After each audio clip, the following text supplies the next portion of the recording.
Bonjour à tous, j'espère que vous allez bien. Dans cette nouvelle vidéo, je vous montre une pépite que j'ai découvert qui s'appelle Elistio. Donc c'est une plateforme. Donc voilà, j'ai fait beaucoup de vidéos moi sur le déploiement des solutions open source, notamment un que j'utilise tout le temps qui s'appelle Coolify.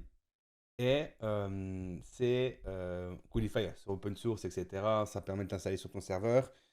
Sauf que voilà, il y a des notions, il faut comprendre comment fonctionne un serveur. Euh, on a des notions qui sont un petit peu plus compliquées parce que ben voilà, quand vous allez déployer une application par exemple en prod, c'est vous qui gérez la maintenance de vos serveurs et il peut avoir des soucis, enfin bref, des backups qui ont foiré si c'est pas mis en place. Quoi, si c'est mis en place, si c'est pas mis en place, bah, c'est la cata. Et c'est vrai que des fois, on veut des solutions, on va dire, un peu plus robustes, où on a un peu plus de sécurité, ben, on n'a pas le choix de faire à des solutions, pas forcément open source, à des solutions qui sont payantes, mais vous allez voir, ce que je vais vous montrer aujourd'hui, c'est une plateforme qui a bien compris les enjeux de l'open source et qui a compris également les enjeux des personnes qui utilisent des solutions open source. D'accord? Et vous allez voir, je trouve la plateforme très bien faite et ça répond vraiment à un besoin spécifique euh, qui est vraiment, voilà, ok, on lance une application en prod, c'est cool, c'est bien. Par contre, comment je gère ce serveur? Si ça plante, qu'est-ce qui se passe? Est-ce que je peux augmenter les capacités de mon serveur facilement, etc. Vous allez voir que la solution que je vais vous montrer là permet de le faire. D'accord? Donc, je vais faire un cas d'étude, un cas très simple, N8N. On va installer N8N depuis cette plateforme. Et puis voilà, d'accord? La plateforme, je vous la montre tout de suite, c'est du coup Elistio, d'accord? Donc Elistio, c'est une plateforme, c'est des développeurs français qui ont mis en place cette plateforme-là, donc les fondateurs, et ils ont des développeurs un peu partout dans le monde, d'accord? Donc c'est une solution donc si vous connaissez Coolify, c'est exactement la même chose, sauf que, on va dire, c'est un niveau un peu plus élevé que du Coolify, et il y a derrière un support qui est là, qui est présent pour vous aider sur le déploiement de la solution, d'accord? Donc on va voir ensemble, on va se connecter, on va déployer quelque chose, on va regarder ensemble comment ça fonctionne. Donc là on voit ici, donc on a des solutions un peu comme Coolify, on peut ajouter euh, on peut créer des bases de données, enfin bref, des applications. On verra après tout ce qu'ils disposent. Ils ont énormément de solutions dessus. Il n'y a que de solutions open source. Donc là, bon, l'objectif c'est de vraiment vous montrer comment déployer avec N8N, mais en même temps, je vous montrerai un petit peu l'avantage d'utiliser Istio par rapport à du Qualify. D'accord? Donc là, je vais juste me connecter à mon serveur, à ma plateforme. Donc là, une fois qu'on est connecté, hop, on arrive ici. Donc là, bon, j'ai fait des tests sur ça et je pense que sur le déploiement de N8N et je pense que je vais migrer toutes mes solutions là-dessus, du moins toutes les solutions de mes clients ou des solutions qui sont en prod. Donc voilà. Donc très rapidement, alors je ne maîtrise pas encore toute la plateforme, hein, je vous cache rien, mais l'objectif c'est de faire des petites vidéos à chaque fois sur des fonctionnalités parce qu'il y a tellement de choses que je trouve juste oufissime, d'accord? Donc là, ce qui est pas mal, tac, ici, c'est qu'on a une partie, on peut créer des projets, d'accord? Donc un peu comme Coolify, on peut avoir plusieurs projets. Donc là, c'est un projet d'un client et ça, c'est mon projet à moi. Ici, donc, on a un serveur qui fonctionne, voilà, donc avec quoi, une instance, une application avec du N8N. Si je vais ici dans service, on va trouver ici, bah, du coup, tous mes services, pardon. Dans cluster qui est ici, on peut déployer un cluster. Et les clusters, c'est quoi? C'est les applications, d'accord, les ressources. Donc là, on a ici toutes les bases de données. Ici, on a ce en développement. Et ici, on a l'hosting. Donc, alors, ici, c'est plutôt les clusters. Les clusters, c'est plutôt on va dire, euh, des choses liées, des services qui sont liés à l'hébergement, etc. Je me suis trompé, les ressources, c'est ici. C'est les CI/CD, d'accord? Donc ici, on peut déployer des solutions, donc un peu comme comment ça s'appelle, sur Coolify, on peut déployer, si vous avez une application sur GitHub, vous déployez ici du GitLab, et si vous avez un Docker Compose, vous pouvez le faire directement ici, d'accord? Et là, on a des Docker Compose qui sont déjà tout faits, donc ça c'est pas mal. Et que quand je clique ici, on retrouve une liste d'énormément de solutions open source, d'accord? Donc là, on a du Passroom par exemple pour du Airtable en open source. Et on en a énormément. Limite, il y en a plus que sur Coolify. Il y en a, quand je dis qu'il y en a beaucoup, il y en a énormément. D'accord? On peut faire du WordPress en multisite, du WordPress. Bon, là, WooCommerce, c'est du WordPress. Et on a bien entendu N8N. On a du Node-DB. Je pense qu'on doit avoir du NoCode-DB là-dedans. Et je fais NoCode. Voilà, NoCode. Alors, NoCode base, mais NoCode. Ça paraît bizarre qu'il n'y ait pas du NoCode-DB. Ça existe, hein, on est d'accord, hein? Il y a un trou là. Si, NoCode-DB. J'ai fait une vidéo là-dessus. NoCode-DB. Ça, c'est à moi. NoCode. NoCode. DB. Ouais, c'est bien ça. Noco. Peut-être pour ça qu'il l'a pas trouvé, c'est que moi je sais pas écrire. Noco. Ah si, mais c'est bizarre, il y est pas. Faudrait que je me renseigne pourquoi. Ça se trouve, il s'appelle autrement. D'accord. Mais voilà, on a énormément de choses qu'on peut installer. Et nous, ce qu'on va installer là, c'est du N8N. Donc là, ici, on va pas s'embêter. N8N, hop, on vient ici. On va ici sélectionner. On va ici sélectionner. Et là, c'est là que c'est intéressant, c'est que sur, par exemple, Coolify, ben, on va déployer sur une ressource qu'on a mis en place, d'accord, un serveur qu'on a installé sur Coolify. Là, ici, on nous propose du coup d'installer plusieurs solutions, d'accord. Soit on l'installe ici sur des serveurs qui existent, que eux disposent. Ici, ils proposent les hébergements. Donc, Elistio a des partenariats avec Esner. Esner, moi, j'utilise pas mal. C'est assez robuste, hein. Je connaissais pas il y a 3-4 mois en arrière. Et franchement, mes serveurs dédiés sont chez eux. Digital Ocean, c'est très connu. Amazon, ça, je n'utilise pas. Innon, je n'utilise pas non plus. Ça, je n'utilise pas. Et Scalway, pendant des années, j'ai utilisé Scalway. Bon, les tarifs ont augmenté, donc j'ai arrêté d'être chez eux. Et on a bien entendu AWS. Et ce qui est pas mal, c'est que ici on retrouve les tarifs. Donc là, si je prends par exemple Esner, on a ici les différents. Donc là, si vous souhaitez des serveurs en Europe, voilà. Et on peut choisir le serveur où on veut. On peut choisir aussi les différents serveurs, types de serveurs qui disposent. Donc là, par exemple, si tu fais un 2 CPU, 4 RAM, bah, tu peux utiliser celui-là. Et à chaque fois, tu as le coût ici, combien ça va te coûter à l'heure, sachant que c'est estimatif, d'accord? Donc par mois, ça coûterait 15 euros. 15 euros, sachant qu'il faut prendre bien entendu en compte. Donc, Digital Ocean, par exemple, c'est beaucoup plus cher, hein. Voilà, on est sur du 26. Scalway, on est beaucoup plus cher aussi. Voilà. Donc, Esner, au niveau des prix, c'est pas trop mal. Par contre, il faut prendre également en compte quelque chose qui est important, c'est que là-dessus, il y a le service. Donc, c'est sûr que si on va sur Esner, le serveur coûtera moins cher. Par contre, ici, il y a un service et le service, il faut bien entendu le payer. Et voilà, c'est pour ça que c'est plus cher. Ok. Et autrement, on a la possibilité d'ajouter son propre serveur dans Elistio. Et ça, je trouve ça top. C'est-à-dire que vous avez un serveur chez Esner, vous ne souhaitez pas utiliser Esner qui est ici, ben on peut directement ici ajouter euh, les, euh, les informations de votre serveur. Et voilà. Par contre, c'est payant. Donc, quand on rentrera les informations, si vous voulez plus de vidéos là-dessus, je vous montrerai, hein. Il n'y a pas de souci. Je vous ferai des vidéos là-dessus, comment installer son serveur sur Elistio. Euh, et par contre, ça ne sera pas 0 euros. Il y aura des frais de gestion qui sont, alors, je ne sais plus combien, il faudra regarder, mais il y aura des frais de gestion qui seront dessus. D'accord? Donc là, pour l'exemple, nous, ce qu'on va faire, c'est qu'on va prendre un serveur ici, on va déployer en Europe, on va prendre le moins cher pour nos tests. On donne ici le nom qu'on veut. Donc là, je vais mettre N8N formation. Voilà. Alors, on va essayer d'écrire correctement. N8N-formation. Voilà. On fait Next. Ici, on voit le Docker Compose. Donc là, normalement, c'est même sûr, on n'a pas besoin d'y toucher, mais il te le montre. D'accord. Ici, on peut ajouter, donc on peut voir les variables d'environnement. OK. Donc là, pareil, on n'a pas besoin d'y toucher. Ce qui est pas mal, c'est que automatiquement, vous avez vu, ils mettent les informations de ton compte qui sont présents. D'accord. Donc ça, c'est top. Et une fois qu'on a fait ça, ben, vous allez voir, il n'y a pas grand-chose à faire. Je vous ai dit, on ne touche pas ça. On crée ici le pipeline. Donc là, ça va se déployer. Et vous allez me dire, mais Jérémy, à quel moment on met son nom de domaine? Bah, vous allez voir, c'est après. Et franchement, c'est assez facile à mettre en place. Donc là, on attend un petit peu. Donc voilà, donc on voit bien, on est en train de déployer la solution. Donc là, on est ici dans le CICD. On a pas mal de choses. Donc en attendant que ça se déploie, je vous montre. Donc ici, c'est les informations du CICD. D'accord? Donc là, on peut faire pas mal de choses. On voit le projet, l'ID du projet.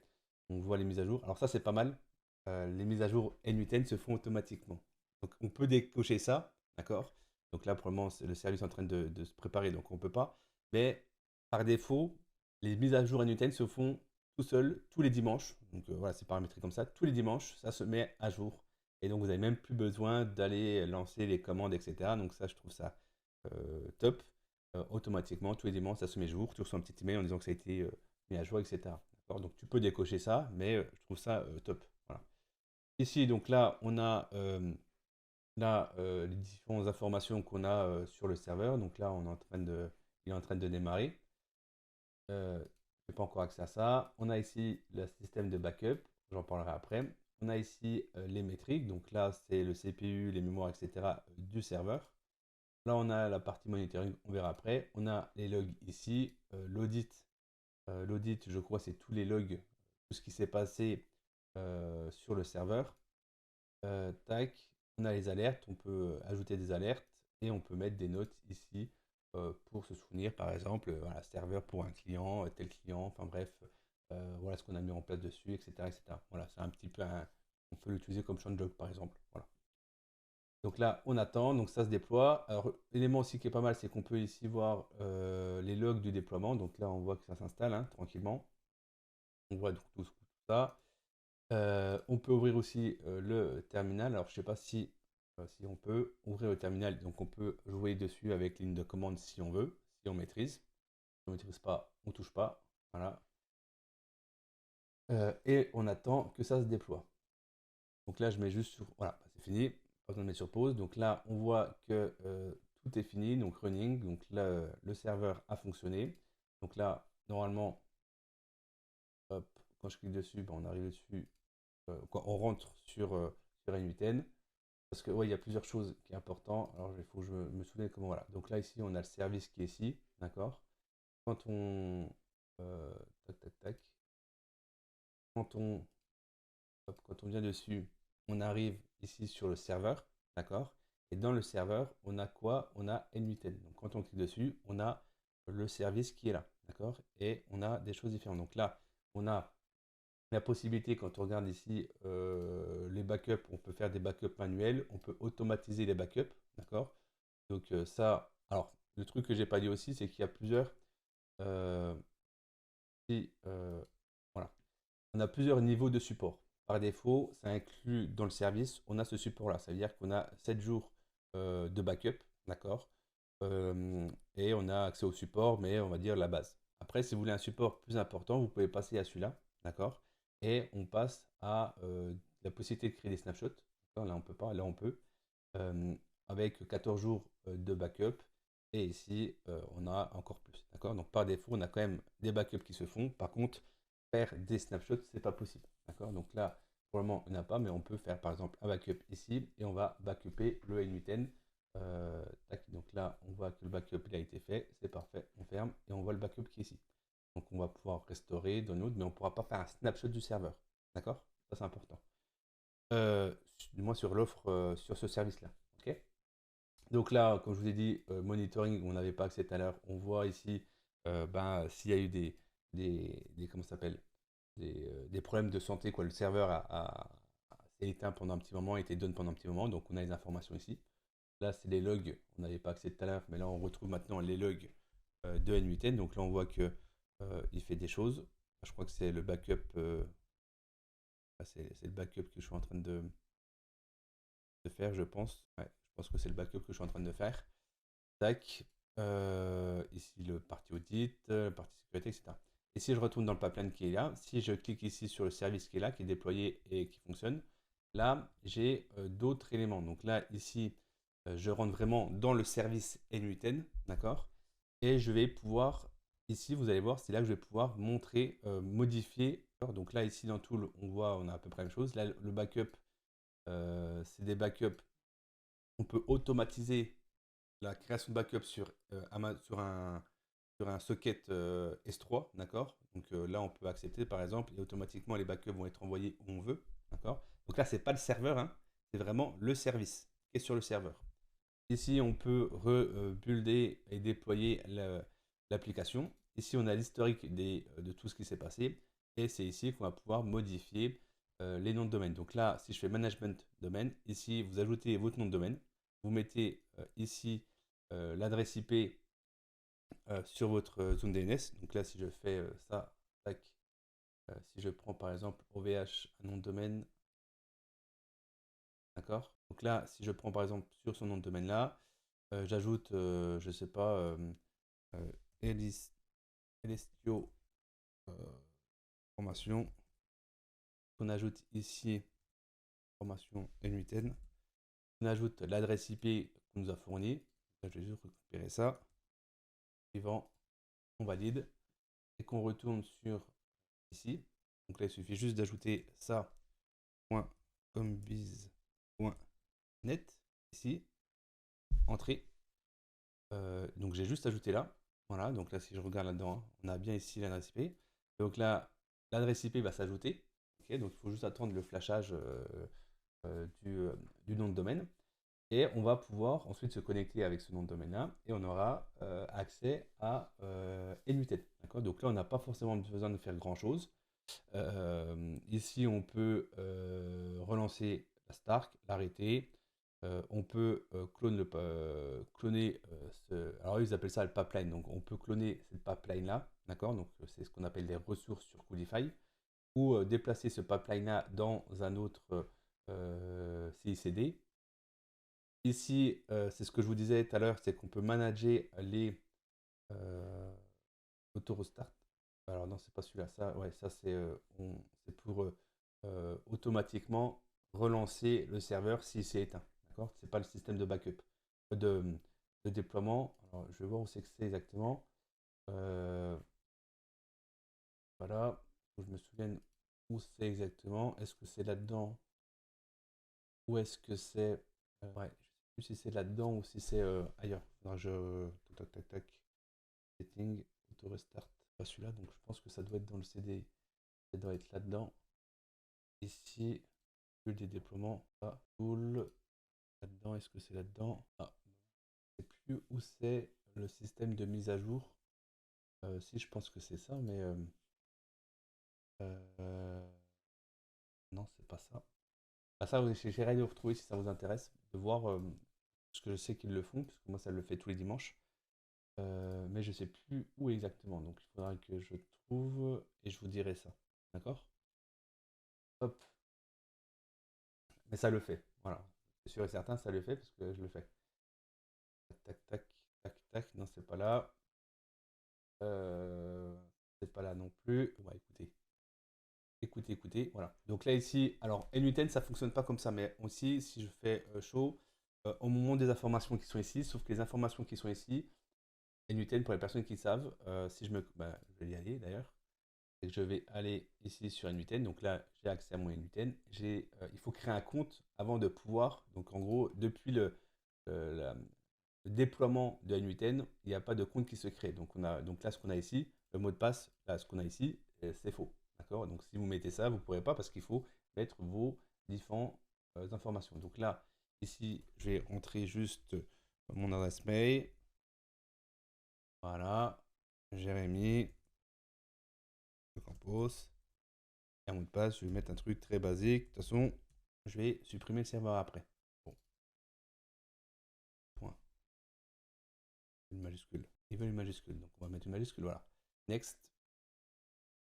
Donc là, on s'en fiche. Hop, on s'en fiche. Tac, voilà. Donc là, vous avez vu, euh, on a du NUTL qui est en place. Ce qui est pas mal également par rapport à du Coolify, c'est que si on est sur quelque chose de générique comme ça, sur du Coolify, ici, on n'est pas en HTTPS parce que le nom de domaine n'existe pas, etc. Là, on est sur du elistio.app et là, automatiquement, même si vous n'avez pas votre nom de domaine qui est en place, d'accord, vous ne souhaitez pas mettre de nom de domaine pardon, en place, vous avez quelque chose déjà en HTTPS. Donc, parfait. Et normalement, si Je fais comme bise. Ah, est-ce que ça a flashé déjà? Je sais pas. Tac. Voilà, on voit que ça a déjà flashé. Non, ça réfléchit. Donc, je pense que on n'est pas encore dessus sur le nom de domaine. Ça met un peu de temps. En plus, c'est pas en HTTPS là, mais normalement, il devrait avoir la redirection. Euh, Normalement, on devrait arriver ici. Donc, on va voir. Voilà, donc là, on me demande de me connecter. Parfait. Et on est bien en HTTPS. Donc, il y a bien eu le Let's Encrypt qui s'est inséré. Vous avez vu, hein, c'est assez rapide. Alors, je ne sais plus ce que j'ai mis comme mot de passe, donc je ne vais pas essayer de me connecter. Mais vous avez vu, voilà, ça fonctionne bien. On a un nom de domaine, c'est très simple. Franchement, il n'y a pas de plus simple, hein. Il n'y a pas plus simple. Coolify, c'est déjà très simple. Par contre, c'est vrai que c'est simple, mais on peut avoir peur, etc. Là, vous avez vu, donc là, j'ai pris du temps, je vous ai expliqué comment ça fonctionnait, etc. Mais en 4 clics, hop, on a un serveur déployé NUTED. Voilà. Il n'y a pas plus simple pour moi de déployer NUTED. Et au niveau de la gestion, vous avez le système de backup, encore une fois. Vous avez, il faut vraiment que je trouve le système qui permet de mettre à jour. Il me l'avait montré à l'époque que j'avais posé cette question-là. Il me l'avait montré, mais je sais plus. Je ne sais plus où c'est. Ça, du coup, on retrouve ici, OK, ça, les informations du nom de domaine avec ici ce qui a été ajouté. Tac, tac, tac. Protection, on peut protéger, ça je sais plus ce que c'est, mais on peut protéger ici le pipeline. OK. Ici, on a un petit readme. C'est parfait. Mais je sais plus où c'est. Ça, c'est serveur log de déploiement. Du coup, je pense que ça doit être ça, hein. Ça doit être ça alors. Je me renseignerai, d'accord? Et je vous tiendrai au courant. Je mettrai une petite vidéo. Je vous mettrai une petite vidéo, d'accord? Pour vous expliquer. Ce qui est pas mal aussi, c'est qu'on peut faire du load balancing. Voilà, quand on a des projets qui commencent à prendre un peu d'ampleur, ben, on peut mettre du load balancing. Enfin bref, c'est pas l'objectif de cette vidéo, c'était de vous montrer la plateforme rapidement. Et après, si vous souhaitez vraiment des autres petites vidéos sur Elistio, sur le fonctionnement, le déploiement par exemple d'applications depuis du Windsurf, depuis Bolt, etc., n'hésitez pas, je vous ferai des petites vidéos là-dessus. Voilà. Donc j'espère que la vidéo vous a plu. Voilà, c'était une vidéo, encore une fois, j'ai fait pas mal de vidéos sur le déploiement des Nuten. Si vraiment vous ne maîtrisez pas Nuten, Elistio, c'est la solution qu'il vous faut. Voilà. Et si vous touchez, vous avez peur un petit peu, vous êtes en prod, vous avez peur d'avoir des serveurs avec des problèmes de mise à jour, de backup, etc. Voilà. Elistio, pour moi, c'est vraiment la solution qu'il vous faut. Voilà. Donc, je vous souhaite une très bonne journée. N'hésitez pas à liker la vidéo, à laisser un commentaire si besoin et à vous abonner si ce n'est pas fait.